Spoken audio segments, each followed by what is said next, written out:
আসসালামু আলাইকুম। মডিফায়ার্স এইচএসসির জন্য সম্পূর্ণ নতুন একটা গ্রামার। আর এই গ্রামারটা ভালো করার জন্য বা এই গ্রামারের সম্পূর্ণ ফুল মার্কস পাওয়ার জন্য আমি তোমাদের জন্য নিয়ে আসছি মাত্র 12টা নিয়ম। তোমরা যে কোনো রাইটারের যে কোনো বই পড়লে দেখবে কমপক্ষে 25-30টা বা 35টা মতো নিয়ম আছে, কিন্তু আমি মাত্র 12টা নিয়মে এই গ্রামারটা শেষ করে দেব এবং এখানে একটা চ্যালেঞ্জ দিয়ে দেবো। যে কোনো সালের প্রশ্ন বা যেভাবে প্রশ্ন করা হোক না কেন এই 12টার বাইরে কোনো প্রশ্ন আসবে না, একেবারে ওপেন চ্যালেঞ্জ ইনশাআল্লাহ। তো আমরা শুরু করি মডিফায়ার্স। আগে বুঝতে হবে মডিফায়ার্স জিনিসটা কী।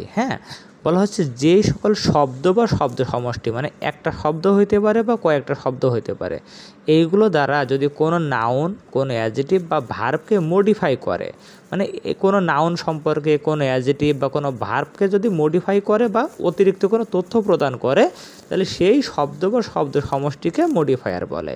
মানে আমি কোনো একটা নাউন সম্পর্কে একটা বা দুটো শব্দ বললাম, সেই একটা বা দুটো শব্দ হলো মডিফায়ার। কোনো অ্যাডজেক্টিভ সম্পর্কে একটা বা দুটো শব্দ বললাম, সেই একটা বা দুটো শব্দ হলো মডিফায়ার। ঠিক আছে? তো এই মডিফায়ারকে দুই ভাগে ভাগ করা যায়। একটা হলো প্রি মডিফায়ার আর একটা হলো পোস্ট মডিফায়ার। এটা হলো প্রি মডিফায়ার আর একটা হলো পোস্ট মডিফায়ার। ওকে, আমরা দেখতে পাচ্ছি এই দুই রকম মডিফায়ার। তো প্রি মডিফায়ার জিনিসটা কি? এই মডিফায়ার যখন এই নাউন, অ্যাডজেক্টিভ বা ভার্বের পূর্বে বসে, কোনো নাউন, অ্যাডজেক্টিভ বা ভার্বের আগে যদি বসে, তাকে বলা হয় প্রি মডিফায়ার। ঠিক আছে? প্রি মানে হলো পূর্বে। যেমন দেখো, কাজী নজরুল ইসলাম ওয়াজ আ ড্যাশ পোয়েট। আমাদের পরীক্ষায় এইভাবে প্রশ্ন থাকে, এই যে পোয়েট মানে কবি, এটা নাউন, এর আগে বসে দেখো প্রি মডিফাই দ্য নাউন।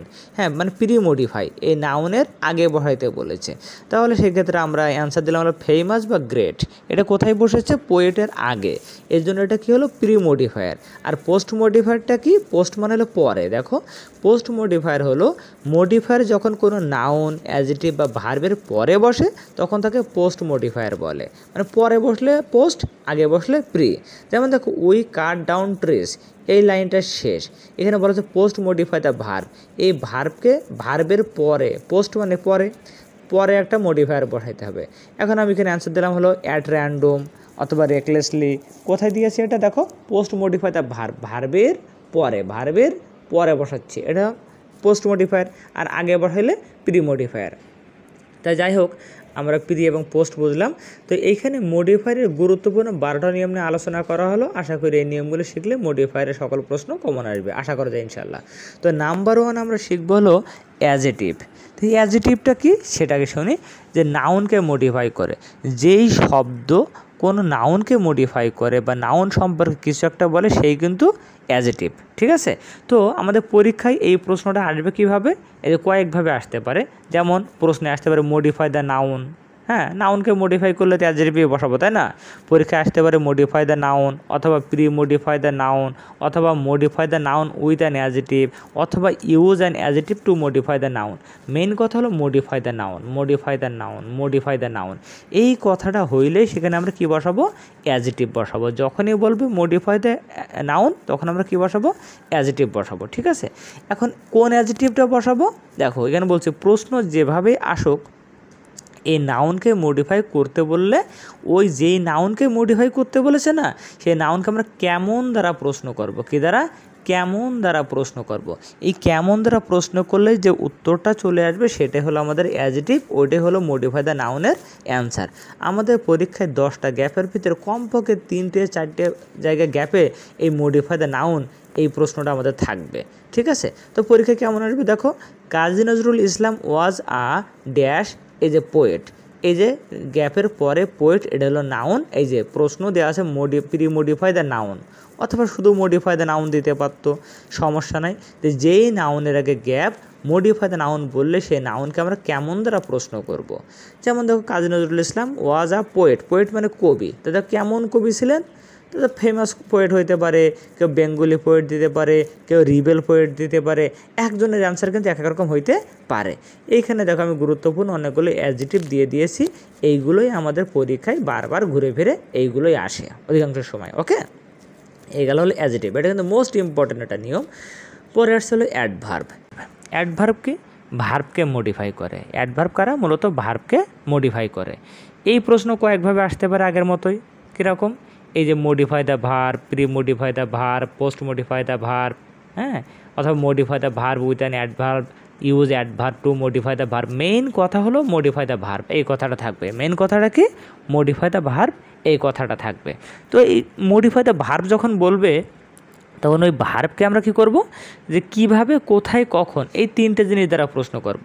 নাউনকে যখন বলছিল অ্যাডজেক্টিভ বসাও বা মডিফাই দ্য নাউন, তখন কিন্তু আমরা বলছিলাম কেমন নাউন, নাউনকে কেমন দ্বারা প্রশ্ন করেছিলাম। আর যখনই অ্যাডভার্ব বলবে বা ভার্বকে মডিফাই করতে বলবে, তখন আমরা ওই ভার্বকে কিভাবে, কোথায়, কখন, এইগুলো দ্বারা প্রশ্ন করব। ঠিক আছে? যেমন দেখো, উই কাট ডাউন ট্রিস, আমরা গাছ কাটি না আমরা। ঠিক আছে? এখন হচ্ছে পোস্ট মডিফাই দ্য ভার্ব, এই যে ভার্বকে মডিফাই করতে বলেছে। তাহলে আমরা আগে প্রশ্ন করলাম যে কিভাবে কাটি, তা আমরা ইনডিসক্রিমিনেটলি কাটি, আমরা অ্যাট র্যান্ডম কাটি, তাই না? এইভাবে আমরা কাটি। যদি কিভাবে দ্বারা উত্তর না হয় তাহলে কোথায় অর্থাৎ কখন, এইগুলো দ্বারা প্রশ্ন করলে যে উত্তরটা আসবে সেটা দিলেই কিন্তু আমাদের হয়ে যাবে। এইভাবে কিছু গুরুত্বপূর্ণ অ্যাডভার্ব এখানে দেওয়া আছে, পরীক্ষায় এইগুলোই বেশি আসে। যেমন ওয়েল মানে ভালো, এটার অ্যাডভার্ব। ফরএভার, চিরতরে, never, always, regularly, usually, generally, loudly, slowly, nicely, indiscriminately, এইগুলো হলে বেশি ব্যবহৃত হয়, সেই জন্য এগুলো আমি উঠাই দিয়েছি এখানে। ওকে, এরপরে আরেকটা আসছে, এটা বেশ গুরুত্বপূর্ণ, সেটা হলো ইনফিনিটিভ। আমাদের প্রশ্নে যখনই ইনফিনিটিভ ব্যবহার করতে বলবে তখন আমাদের অ্যান্সারটা কী হবে? 2+V1। যখনই কোনো গ্যাপে বলবে ইনফিনিটিভ বলবে, আমরা আগে 2 বসিয়ে নেব, পরে একটা ভার্বের V1 দেব। প্রশ্ন হতে পারে, স্যার 2 না হয় দিলাম, তাহলে কোন ভার্বের V1 দেব? জি, কোন ভার্বের V1 দেবে, এর জন্য আমরা প্রশ্ন করব হলো কি করতে। আমরা প্রশ্ন করব হলো কি করতে। যেমন দেখো, দেয়ার সন্স ওয়েন টু টাউন, তাদের সন্তান টাউনে গিয়েছিল ড্যাশ মানে। ঠিক আছে? ড্যাশ মানে। হ্যাঁ, তো আমরা এখানে কি করব, যে কি করতে। দেয়ার সন্স ওয়েন টু টাউন, শহরে গিয়েছিল ড্যাশ মানে। ইনফিনিটিভ বলেছে, modify the verb with an infinitive. ঠিক আছে? ইনফিনিটিভ ব্যবহার করতে বলেছে, তাহলে আমরা কি করব? 2+V1, 2 আগে বসাই দিলাম। এবার ভার্বের V1 দিতে হবে, তাই না? কোন ভার্বে V1 দেবো, এই জন্য প্রশ্ন করবো কি করতে। তাহলে এই যে শহরে গিয়েছিল, টাকা কী করতে গিয়েছিল? আর্ন করতে গিয়েছিল, উপার্জন করতে গিয়েছিল। তুমি প্রশ্নটা নিয়ে শুধু এইভাবে প্রশ্ন করে দেখবো, অটোমেটিক অ্যান্সারটা বেরিয়ে আসবে। এরপর আমরা চলে যাচ্ছি নাম্বার 4-এ। এটা হলো প্রেজেন্ট পার্টিসিপল বা শুধু পার্টিসিপল যদি বলা হয়। দেখো, প্রেজেন্ট পার্টিসিপল মানে ভার্বের সাথে আইএনজি। ইংরেজিতে পার্টিসিপল আছে কিন্তু 3 প্রকার। প্রেজেন্ট পার্টিসিপল মানে আইএনজি, পাস্ট পার্টিসিপল মানে ভার্বের V3, আর এটা perfect participle having plus V3। কিন্তু আমাদের পরীক্ষায় মূলত প্রেজেন্ট পার্টিসিপলই আসে। তো এই প্রেজেন্ট পার্টিসিপল ব্যবহার করতে বলে আমরা কি করব? ভার্বের সাথে আইএনজি ব্যবহার করতে হবে। কি করব? ভার্বের সাথে আইএনজি। তো তোমার প্রশ্ন হইতে পারে, আমরা কোন ভার্বের সাথে আইএনজি যোগ করব? এখানে তো কোনো ভার্ব দেওয়া থাকবে না, তাই না? এই ক্ষেত্রে আমরা প্রশ্ন করব, এখানেও প্রশ্ন করব যে কি করার পর অথবা কি করে। হ্যাঁ, কি করার পর অথবা কি করে, এটা দ্বারা প্রশ্ন করলে আমাদের একটা অ্যান্সার চলে আসবে, সেই ভার্বের সাথে আমরা আইএনজি যোগ করব। আর যদি কখনো পাস্ট পার্টিসিপল ব্যবহার করতে বলে তো অবশ্যই আমরা V3 ব্যবহার করব। এটা খুব কম আসে। হ্যাঁ, যেমন কেমন আসে, যে dash water is harmful for health. তো এখানে হবে হলো পলুটেড ওয়াটার। এ দেখো, পলুটেড ভার্বের V3। ঠিক আছে? পরে আসছে হলো পজেসিভ। পজেসিভ হলো, যেমন আমরা জানি প্রত্যেকটা পার্সনের 3টে করে রূপ আছে প্রধানত, যেমন I, me, my, we, us, our. এই যে শেষের যে নাম্বারটা বলছে, এটাকে কিন্তু পজেসিভ বলা হয়। তো যখনই পজেসিভ ব্যবহার করতে বলবে, ওই বাক্যের যে সাবজেক্ট থাকবে তার পজেসিভ ব্যবহার করব। মানে কি, মনে করেন একটা বাক্যে সাবজেক্টে আছে হলে হি। হ্যাঁ, হি টেক্স ড্যাশ প্রেয়ার, এখানে বললো পজিটিভ বসাও। যখনই পজিটিভ বলবে ওই বাক্যের সাবজেক্ট দেখবো কী আছে। সাবজেক্ট যদি হি থাকে তার পজিটিভ হিজ, যদি আই থাকে তাহলে তার পজিটিভ মাই, উই থাকলে আওয়ার, দে থাকলে দেয়ার, এইভাবে বসে যাবে। অনেক সময় সাবজেক্ট এরকম থাকে না, সেই ক্ষেত্রে সাধারণত আওয়ার বসে যায়। ঠিক আছে? যখন এরকম সাবজেক্ট থাকে না, সেখানে পজিটিভ হিসেবে আওয়ারটাই বসে যায়। এটা খুবই সহজ আলোচনা, আশা করি তোমরা পারবে। এরপর ছিল কোয়ান্টিফায়ার। দেখো, কোয়ান্টিফায়ার জিনিসটা হলো পরিমাণবাচক শব্দ। কোয়ান্টিফায়ার জিনিসটা কি? পরিমাণবাচক শব্দ। হ্যাঁ, তো যখন কোয়ান্টিফায়ার ব্যবহার করতে বলবে, আমরা কি ব্যবহার করব?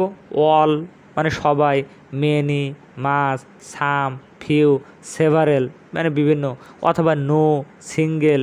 হ্যাঁ, এইগুলো আমরা ব্যবহার করব, মানে পরিমাণবাচক বিভিন্ন যে শব্দ আছে সেগুলো আমরা ব্যবহার করব, হ্যাঁ। অথবা নিউমেরালস আছে, নিউমেরালস বলছে 1 2 3 4 5, এইগুলো আমরা ব্যবহার করতে পারবো। তাহলে কোয়ান্টিফায়ার দেখো সবই কিন্তু কোয়ান্টিফায়ার, মানে পরিমাণবাচক। 1 2 3 4 এরা কিন্তু পরিমাণবাচক। No, single, double, several, few, some, এগুলো সব কিন্তু আমাদের কোয়ান্টিফায়ার, ঠিক আছে। তো এর ভিতরে 1 2 3 4 5 এদেরকে আবার কী বলা হয়? নিউমেরালস। অনেক সময় কোয়ান্টিফায়ার না বলে শুধু নিউমেরালস বলে, সেই ক্ষেত্রে আমাদের সংখ্যাটা বসালেই হয়ে যাবে। এরপর আমরা চলে আসছি নাম্বার 7-এ, মডিফাই দ্য অ্যাডজেক্টিভ অথবা ইন্টেন্সিফায়ার। হ্যাঁ, এই প্রশ্নটা দুইভাবে আসে, যে শুধু এইভাবে আসে যে ইন্টেন্সিফায়ার বসাও, মানে ইউজ অ্যান ইন্টেন্সিফায়ার। কি বলে? Use an intensifier. এই যে দেখো উদাহরণ দিয়েছি, ইউজ অ্যান ইন্টেন্সিফায়ার অথবা শুধু ইন্টেন্সিফায়ার, হ্যাঁ, মানে এইভাবে থাকে, ইউজ অ্যান ইন্টেন্সিফায়ার এইভাবে থাকে। এর আরেক নাম হলো মডিফাই দ্য অ্যাডজেক্টিভ। যেটাই মডিফাই দ্য অ্যাডজেক্টিভ সেটাই হলো ইন্টেন্সিফায়ার, যেটাই ইন্টেন্সিফায়ার সেটাই হলো মডিফাই দ্য অ্যাডজেক্টিভ। তো যখন আমাদের এটা বলবে, দেখো 95% ক্ষেত্রে তুমি দেখবা ইন্টেন্সিফায়ার বা মডিফাই দ্য অ্যাডজেক্টিভ বললে শুধু ভেরি বসালেই আমাদের অ্যান্সারটা হয়ে যায়, ভেরি বসালেই হয়ে যায়। তুমি সলিউশনে দেখবা মোস্ট অফ দ্য জায়গায় ইন্টেন্সিফায়ার বললেই অ্যান্সারটা হলো ভেরি। কিন্তু শুধু ভেরি না দিয়ে রিয়েলি দেওয়া যাইতে পারে, এনাফ, অ্যাবসোলিউটলি, কোয়াইট, ইটিসি, এগুলো সব দেওয়া যেতে পারে, সব হলো ইন্টেন্সিফায়ার। তবে এখানে এনাফের আলোচনাটা একটু আলাদা। কীরকম? দেখো, এই যে ইন্টেন্সিফায়ারটা মূলত দেখো, ইউজ অ্যান ইন্টেন্সিফায়ার কারা? মানে অ্যাডজেক্টিভের আগে বসে। অ্যাডজেক্টিভ, মডিফাই দ্য অ্যাডজেক্টিভকে বলা হয় ইন্টেন্সিফায়ার। এখানে বসালে ভেরি। আর এনাফটা কখন বসে? যদি দেখো অ্যাডজেক্টিভের পরে গ্যাপটা থাকে, মানে গ্যাপের পরে যদি অ্যাডজেক্টিভের পরে যদি গ্যাপটা থাকে সেখানে হলে ভেরি বসে, ওই এনাফ বসে। আমি আরও সহজে বলি, সেটা হলো তোমাকে ইন্টেন্সিফায়ার বসাইতে বলেছে এবং গ্যাপের পরে যদি টু থাকে সেখানে অবশ্যই কী বলবে? এনাফ বসবে। আরেকভাবে মনে রাখা যায়, সেটা হলো যদি কখনো বলে পোস্ট মডিফাই দ্য অ্যাডজেক্টিভ, মানে অ্যাডজেক্টিভের পোস্ট, মানে অ্যাডজেক্টিভের পরে যদি ইন্টেন্সিফায়ার বসাইতে বলে তখন অবশ্যই কী হবে? এনাফ হবে। তাহলে আমি আরেকবার বলছি, সমস্ত ইন্টেন্সিফায়ারগুলো অ্যাডজেক্টিভের আগে বসে। অ্যাডজেক্টিভের আগে দেখো, ইম্পর্ট্যান্ট অ্যাডজেক্টিভ, এর আগে বসেছে ভেরি। কিন্তু এখানে হাই ছিল অ্যাডজেক্টিভের পরে গ্যাপ না, এজন্য এখানে বসবে হলো এনাফ, মানে এনাফটা হলো অ্যাডজেক্টিভের পরে বসে। এখানে লিখে দিয়েছি গ্যাপের পরে টু থাকলে ইন্টেন্সিফায়ার হিসেবে এনাফ বসে। আশা করি বুঝতে পেরেছো। এরপরে চলে আসছে আর একটা সহজ একটা আলোচনা, সেটা হলো অ্যাপোজিটিভ। এর আরেকটা নাম হলো নাউন ইন অ্যাপোজিশন। নাম কিন্তু দুইটা, অ্যাপোজিটিভ অথবা নাউন ইন অ্যাপোজিশন, ঠিক আছে। এটা ব্যবহার করতে বললে আমরা কি করব? ওই যে নাউনের অ্যাপোজিটিভ বসাইতে বলেছে সেই নাউনের পরিচয় অথবা পদবি বা অন্য যে নামে তাকে আমরা চিনি, অন্য নাম থাকে না, যেমন দেখো কাজী নজরুল ইসলাম, এইখানে গ্যাপ দিয়ে বলবে যে ইউজ অ্যান অ্যাপোজিটিভ অথবা ইউজ নাউন ইন অ্যাপোজিশন। যাহা নাউন ইন অ্যাপোজিশন তাহাই হলো অ্যাপোজিটিভ, ঠিক আছে। তো কাজী নজরুল ইসলামের আমরা আর একটা কী নামে চিনি? উনি হলো আমাদের ন্যাশনাল পোয়েট, অথবা এ রিবেল পোয়েট, অথবা এ বেঙ্গলি পোয়েট, অথবা এ ফেমাস পোয়েট। তুমি যাই লিখবা সবই কিন্তু অ্যাপোজিটিভ হয়ে যাবে। আবার দেখো মাই ফাদার, এই যে গ্যাপ দিয়ে বললে অ্যাপোজিটিভ বসাও। এখন তোমার বাবা, সে কি হইতে পারে? এ ফার্মার, এ ব্যাংকার, হ্যাঁ, অথবা এ সার্ভিস হোল্ডার। এই যে তোমার বাবাকে অন্য যে কোনো নামে বা তার পরিচয়টা কী বা তার পদবিটা কী বা অন্য যে নামে চেনো সে নামটা বসানোটাকে কি বলা হয়? অ্যাপোজিটিভ। যেমন হইতে পারে 26 মার্চ, পরে গ্যাপ দিয়ে বললো অ্যাপোজিটিভ বসাও। তাহলে 26শে মার্চকে আমরা কীভাবে চিনি? এটা হলো স্বাধীনতা দিবস হিসেবে জানি, তাহলে ইন্ডিপেন্ডেন্স ডে, এটা দিলে হয়ে যাবে। এটা হলো আমাদের অ্যাপোজিটিভ। এইখানে ছোট্ট একটা কথা আমি বলে খুব সহজ একটা জিনিস শিখিয়ে দিই।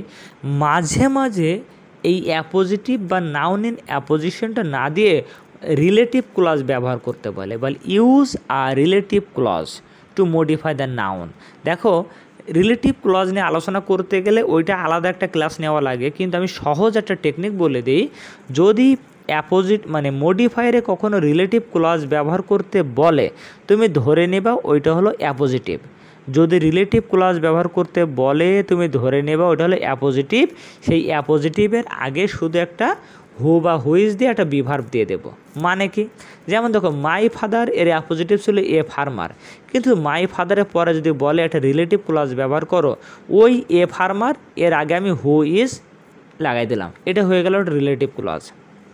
ব্যক্তি হলে হু ইজ, অন্য কিছু হলে হুইচ ইজ, হয়ে যাবে রিলেটিভ ক্লজ। তাহলে অ্যাপোজিটিভের আগে হু ইজ, হুইচ ইজ অথবা হু ওয়াজ এগুলো দিলেই সেটা কী হয়ে যায়, রিলেটিভ ক্লজ হয়ে যায়। আমরা একদম শেষে চলে আসছি প্রায়। এবার আসলে ডেমনস্ট্রেটিভ, ঠিক আছে। ডেমনস্ট্রেটিভ মূলত হলো এই যে দিস, দ্যাট, দিস, দোজ, এই চারটেকে বলা হয় ডেমনস্ট্রেটিভ প্রোনাউন, ঠিক আছে।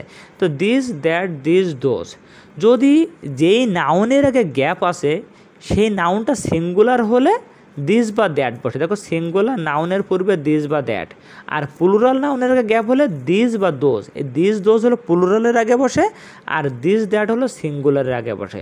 উদাহরণ দেখো দিস রিভার, আর দিস প্রবলেমস এই যে প্লুরাল, দোজ বার্ডস। এখন বলতে পারো স্যার তাহলে দিস দ্যাট তো সিঙ্গুলারের আগে আর দিস দোজ প্লুরালের আগে, তা দিস কখন আর দ্যাট কখন? দেখো যদি নিকটের কোনো কিছু বোঝায় বা বর্তমানের কিছু বোঝায় সেক্ষেত্রে বসালে দিস, আর দূরের কোনো কিছু বা অতীতের বোঝালে দ্যাট। একইভাবে প্লুরালের ক্ষেত্রেও বর্তমানে বা নিকটের কিছু হলে দিস, আর দূরের বা অতীতের কোনো কিছু বোঝাইলে হলো দোজ। অতীতের কোনো একটা মানুষের কথা তুমি বলছো তাহলে দোজ পিপল হবে, ওকে। আর বর্তমানে তোমার সামনে তোমার অনেক ফ্রেন্ডস আছে, তুমি বলে this boys are my friends, okay. আশা করি বুঝেছো। এরপর আসছে নাম্বার 10, ডিটারমিনার। দেখো ডিটারমিনারের সংসারটা অনেক বড়, হ্যাঁ, কিন্তু সাধারণত দেখা যায় মডিফায়ারে যখন ডিটারমিনার ব্যবহার করতে বলে সেখানে আমাদের সাধারণত আর্টিকেল বসালে হয়ে যায়, এ এন দি ব্যবহার করলে ডিটারমিনারের আলোচনা শেষ হয়ে যায়। কিন্তু খুব কম জায়গায় দেখা যায় আর্টিকেল বসালে হয় না, আবার এমনও দেখা যায় আর্টিকেল অলরেডি দেওয়া আছে আবার বলছে ডিটারমিনার বসাও। সেই ক্ষেত্রে আমরা কি করব, দেখো এই যে আর্টিকেল, কোয়ান্টিফায়ার, পজেসিভ, ডেমনস্ট্রেটিভ এবং ডিস্ট্রিবিউটিভ প্রোনাউন এই সবাই কিন্তু ডিটারমিনারের অন্তর্ভুক্ত, সবাই। তাহলে যখন তোমার আর্টিকেল দিলে হচ্ছে না তখন তুমি কোয়ান্টিফায়ার, ওই যে একটু আগে শেখালাম কোয়ান্টিফায়ার, ওই কোয়ান্টিফায়ারও ব্যবহার করতে পারবা, পজিটিভও ব্যবহার করতে পারবা, ঠিক আছে, যদি আর্টিকেল না খাটে। তবে অধিকাংশ ক্ষেত্রে ডিটারমিনার বললেই আর্টিকেল ব্যবহার করা যায়, যখন ব্যবহার করা যায় না তখন আমরা কোয়ান্টিফায়ার ব্যবহার করলে হয়ে যাবে। এখানে একটা কথা মনে রাখবো যে ডিস্ট্রিবিউটিভ প্রোনাউন কারা, এটা দু এক সময় আসে। ডিস্ট্রিবিউটিভ প্রোনাউন বললে ইস বা এভরি এটা দিলে হয়ে যাবে। ডিস্ট্রিবিউটিভ প্রোনাউন কারা, ইস বা এভরি, ওকে। নাম্বার 11, আমরা শেষের আগেরটাই চলে এসেছি, নাউন অ্যাজেটিভ। এটা খুব সহজ একটা নিয়ম, সেটা হলো একটা নাউনের আগে আরেকটা নাউন বসবে। আমরা জানি নাউনের আগে যেই ব্যাটাই বসে না কেন সেই কিন্তু অ্যাজেটিভ হয়ে যায়। তো নাউনের আগে একটা নাউন যদি বসে সে কিন্তু যাতে কিন্তু নাউন, কিন্তু তার পজিশনের কারণে সেটা কী হয়ে যাবে, অ্যাজেটিভ হয়ে যাবে।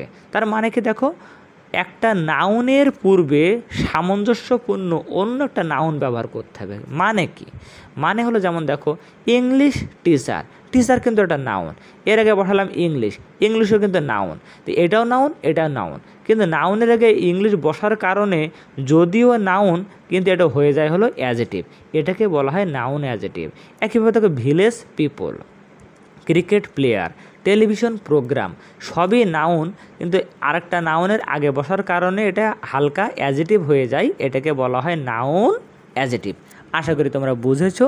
তাহলে যখন একটা নাউনের আগে গ্যাপ দিয়ে বলবে নাউন অ্যাজেটিভ বসাও, তাহলে ওর সাথে সামঞ্জস্যপূর্ণ আরেকটা নাউন আমরা বসিয়ে দেব।